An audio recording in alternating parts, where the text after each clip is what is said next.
Welcome to day 16. I'm happy you're here.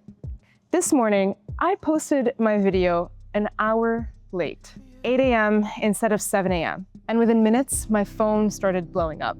I got messages from my friends saying, "Why are you late? Are you posting a video today? Are you slacking? Or don't break the streak." And instead of feeling annoyed or embarrassed, I actually smiled because that moment reminded me why I started this series anyway. It's not just to be consistent, but it's to build with integrity, to become the kind of person who does what she says she'll do, even when no one's watching. But sometimes having people watching helps. So here's why on this journey, we need each other. Accountability is a mirror. It reflects back the standards that you have for yourself. But it's so easy to fog that mirror with excuses. We tell ourselves, it's fine, I'll post later, I deserve a break. No one's keeping track. But that's how momentum dies, quietly, softly, in moments where you give yourself that permission. What keeps momentum alive is when you surround yourself with people who care enough to notice while you're slipping and love you enough to say something. That's what happened this morning. It wasn't about the timestamp on my YouTube upload. It's about the promise I made to myself and the friends who said, "We're watching you, we believe in this, don't stop now." There's this myth in self-development culture that says you should be completely self-reliant. That true discipline means you don't need anyone to hold you accountable. But I don't buy that, because even the strongest people, athletes, founders, artists, all have coaches, mentors, or teams who keep them sharp. Self-accountability builds integrity, but external accountability builds consistency. And I believe when you have both, you create momentum that lasts. If you rely only on self-accountability, then you'll burn out in isolation. And if you only rely on others, then you'll crumble when no one's around. But when both exist, you build character and community. So what does accountability really mean? A lot of us have this view of accountability as some sort of punishment, but it's actually partnership. It's someone standing beside you saying, "I see your potential and I'm not gonna let you forget it." It's that text that I received saying, "Where's the video?" Not because they doubt you, but because they believe in you. And by the way, shout out to Emily and Liam. You guys are awesome. Thank you so much for messaging me this morning. It's your team member asking, "Did you follow up with that client yet?" Not to nag, but to protect your standard. Look at it this way. Accountability is love with structure. It's friendship with a backbone. And it's care with consequences. And if you've ever oh, my friend Emily's, dude, I'm literally speaking about you right now. Shut up! On how you just held me accountable. Do you have anything to say?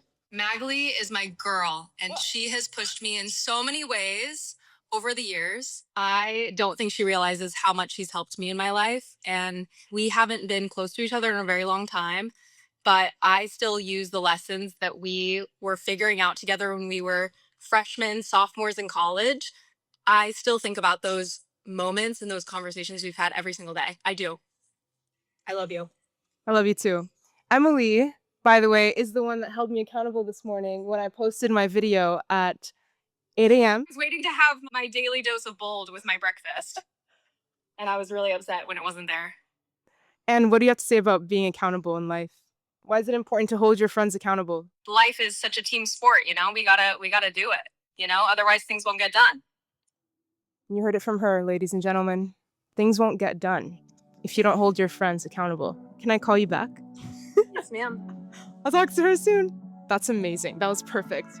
As I was saying, and if you've ever had someone in your life who holds you accountable, you know how rare and sacred that is. The people who avoid accountability the most are often the ones who actually need it most. We say we want success, but when someone points out our inconsistency, we take it personally. And trust me, I've been there. There was a point last year when I wanted to train for a 100K ultra marathon, and I was going with friends consistently at like 6 a.m. in the morning to go for a run. And there was this one girl named Morgan who was incredible at being that friend who holds people accountable. She is phenomenal. And I realized I started to drop off with my training. And even though she kept showing up and she kept pushing me, and I realized in that moment I was very defensive and eventually just couldn't hold myself accountable. But when I look back, I appreciate that so much. And I think sometimes we have people in our lives who keep us accountable, who really want the best for us, but we almost have these like blinders where we set up out of defense. And that's really just indications that we're not ready to grow. And that's okay. But it's important to recognize that and want better for ourselves. Because people like Morgan, they want better for you. And they're not trying to push you away or scare you.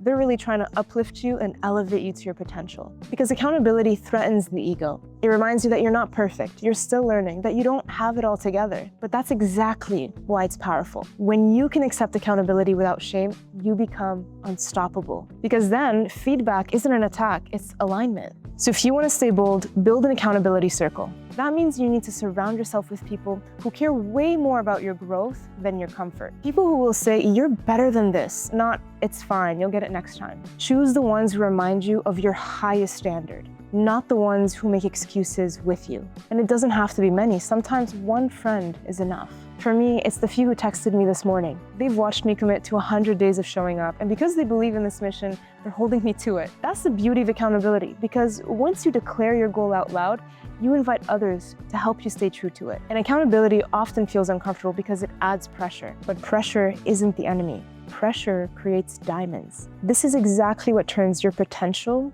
into proof. And if you're scared of accountability, you're probably scared of your own greatness. Because accountability removes exit doors. It means there's no more hiding behind someday. No more pretending you didn't mean it. No more soft landings for broken promises. When you tell the world you're going to do something and you mean it, you let the discomfort of your accountability forge your integrity. Years ago when I first started my business, I had no team, no one to check if I sent the proposal, edited the video, or if I followed up with clients. I was accountable to no one. And while that sounds freeing, it was actually dangerous. Because without accountability, my standards slowly slipped. Not all at once, but in tiny, silent ways. I tell myself I'll do it tomorrow, and tomorrow turned into next week, and next week turned into burnout.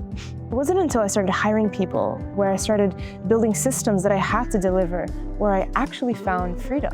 Because accountability doesn't trap you, it anchors you. It keeps you from drifting away from your purpose. So ask yourself this: if you said you'd do something and no one was watching, would you still do it? And if the answer is no, who do you need to invite in? A perfect example is if you said you'd be going to the gym and you just haven't been doing that, then maybe the best person to invite is actually a personal trainer. We all need mirrors, people who reflect our potential back to us. Friends who don't hide in our old patterns, mentors who call us up and call us out. Because sometimes you forget how powerful you are until someone reminds you. Accountability isn't just about goals, it's about identity. If you say, I'm the kind of friend who shows up, then every time you don't, you'll feel that internal friction. And that's not guilt. It's feedback. It's your identity trying to match your behavior. And every time you keep a promise to yourself, you build trust. Every time you follow through, you reinforce your identity as someone reliable. And the more you stack those wins, the less you need external accountability because it becomes who you are. But even then, keep your circle, because the higher you climb, the easier it is to justify skipping the small stuff. And that's where accountability keeps you human. So today, I want to thank the people who hold me accountable, the ones who texted me this morning, the ones who check in when I disappear, the ones who always say to me, you can do better. You are the reason why I'm still consistent today. Because discipline builds habits, but accountability builds reputation. And reputation is what people remember when the work is done. So here's your bold action for day 16. Find one person you trust and tell them about the goal you've been keeping to yourself. Then give them permission to hold you accountable. This isn't to shame you or to put pressure on you, but to remind you. Because accountability isn't about perfection. It's about staying true to the person you said you'd be, even on days when you're tired, scared, or late. This is day 16 out of 100 bold, and I appreciate you so much. Keep yourself accountable, but most importantly, build your accountability circle. I'll see you tomorrow at 7 a.m. And remember, to act bold, you need to be kid brave again.